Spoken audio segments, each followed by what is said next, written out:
এটা আমি সর্বোচ্চ বা শর্ট নিছি মোর দেন 100 টাইমস, মানে 100 বারেরও বেশি। থটস অফ বিল্লাল একটা শর্ট সর্বোচ্চ 2 বার বা 3 বার দেয়, ম্যাক্সিমাম শর্ট একবারে হয়ে যায়, কিন্তু এই শর্টটা আমার 100 বারেরও বেশি লাগছে। এবং এই শর্টটা আমাকে যতটুকু স্পিড দেয়, এটা আমার জন্য এই কয়েকটা লাইনই অনেক অনুপ্রেরণা। সেটা এমন ছিল, যদি হাঁটতে চাও সফলতার পথে, তবে অজুহাত কেন নিজের সাথে? চেষ্টা করেছো অনেক, হয়নি কোনো লাভ, তাহলে শোনাতে চাই আরেকটি ধাপ। ব্যর্থতার পরক্ষণেই যদি ছেড়ে দাও হাল, আরেকবার চেষ্টা কেন করলা না? এটা ভেবে আফসোস করবে চিরকাল। রাতের শেষে ভোরের সূর্য সে তো উঠবেই, চেষ্টা করো সফলতার ফুল ঠিকই একদিন ফুটবেই। এই কন্টেন্টটা আমি 100 বারেরও বেশি টাইম দিছি, বাট আমি বিল্লাল যদি এটা 100 বার বলি, 100 বার একবার ভুল হবে না। তার মানে আমার চেষ্টাটা কি ছিল? চেষ্টাটা কি ছিল? আমি কিন্তু সেই বিল্লালই, সেই ব্রেইন, সেই মানুষ। সময়, practice makes a man perfect. গাইতে গাইতে গায়ক। একজন শিল্পী কিন্তু এমনি শিল্পী হয় না, অনেক প্রতিভা অগোচরেই থেকে যায়, কারণ সেটা ফুটাই তুলতে হয়। তোমার কি আছে, তুমি কি পারবা, এটা তুমি ছাড়া কেউ জানে না। আমি বিল্লাল কি পারতাম আমি ছাড়া কেউ জানি না, এবং আমি নিজেই জানতাম না, কারণ আমি চেষ্টা করতে করতে একটা পর্যায়ে হচ্ছে না, এটা না ওইটা কিছু একটা দিয়ে হবে, আমার তো ঘুরে দাঁড়াতেই হবে। আমার আরেকটা কন্টেন্ট ছিল, যে কন্টেন্টটা অনেক মানুষের কাছে পৌঁছাইছে, সেটাও একটা আফসোসের কারণ ছিল। কন্টেন্টটা কেমন ছিল? ভালোবাসার এই আলো জ্বালাতে পেরেছে কজন? বেশিরভাগই তো হৃদয় ভাঙার গর্জন। হৃদয় কি ভাঙছে না অনেকের? পারবো কিনা জানি না, তবে স্বপ্ন আমার একটাই, আমি তোমার আফসোসের কারণ হতে চাই। আমি কি পেরেছি? আমি কিন্তু তখন বলেছি পারবো কিনা জানি না, কিন্তু আমি জানতাম।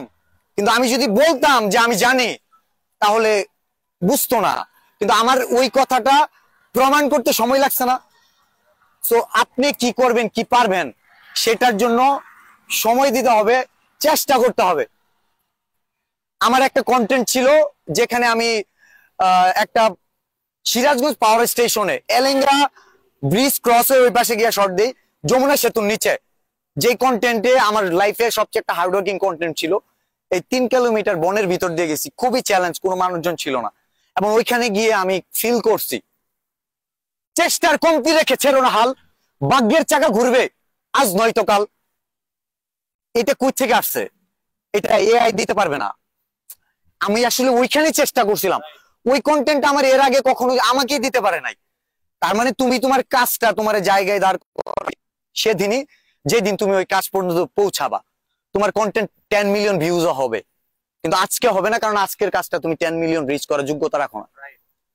কেউ যদি মনে করো কেউ কাউকে সাপোর্ট দিয়ে কিছু করে ফেলবে, টোটালি ভুল, টোটালি ভুল। আমাকে সাপোর্ট দিয়ে কেউ মেসি বানাইতে পারবে না, ক্রিশ্চিয়ানো বানাইতে পারবে না। কেন পারবে না? কারণ আমি আমার মেসি হওয়ার যোগ্যতা নাই, আমার ক্রিশ্চিয়ানো হওয়ার যোগ্যতা নাই, আমার ফুটবলার হওয়ারই যোগ্যতা নাই। আমি ক্ষেতের মাঠে যে খেলবো, সেখানেও আমি র্যাঙ্কিং অনেক পিছায় থাকি। তাহলে ওইটা আমার জন্য ভুল জায়গা।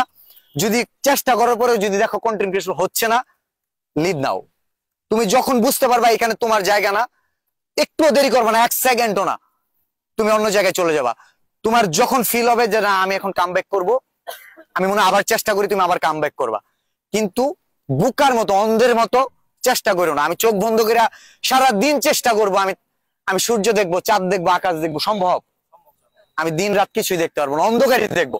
তো তুমি যদি আলো দেখতে চাও, চোখ বন্ধ করে না, চোখ খুলে দেখাও। এটাই হচ্ছে তোমাদের জন্য আমার মেসেজ। আমি আমার ক্ষুদ্র জ্ঞান থেকে বলি, আমার এক লাইনও হতে পারে তোমার জীবন বদলাইতে পারে, কারণ আমার জীবনেও এমন একটা মানুষ আছে যারা এক লাইনও আমার জীবন বদলাইছে। তো এইরকম সময় এটা হয়তো পাবা না। এই ভিডিওটা হয়তো ইন্টারনেটে দেখবে, মিলিয়ন মিলিয়ন ভিউজ হবে, সেটা দিয়ে হয়তো তুমি খুশি হবা, তোমার কিছু ফলোয়ার আসতে পারে, কিন্তু এটা তোমার ক্যারিয়ার হবে না, ওইটা শর্টস অফ বিল্লালের ক্যারিয়ার। তো নিজের কাজটা করবা, তোমাদের কাছে অনুরোধ রইলো।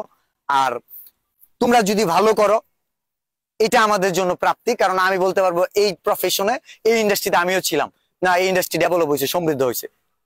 কারণ আমরা কখনোই জনপ্রিয়তা সারা জীবন রাখতে পারবো না, সম্ভব না। আর এটা মেনে নিয়ে কাজ করতেছি। সবার আসসালামু আলাইকুম।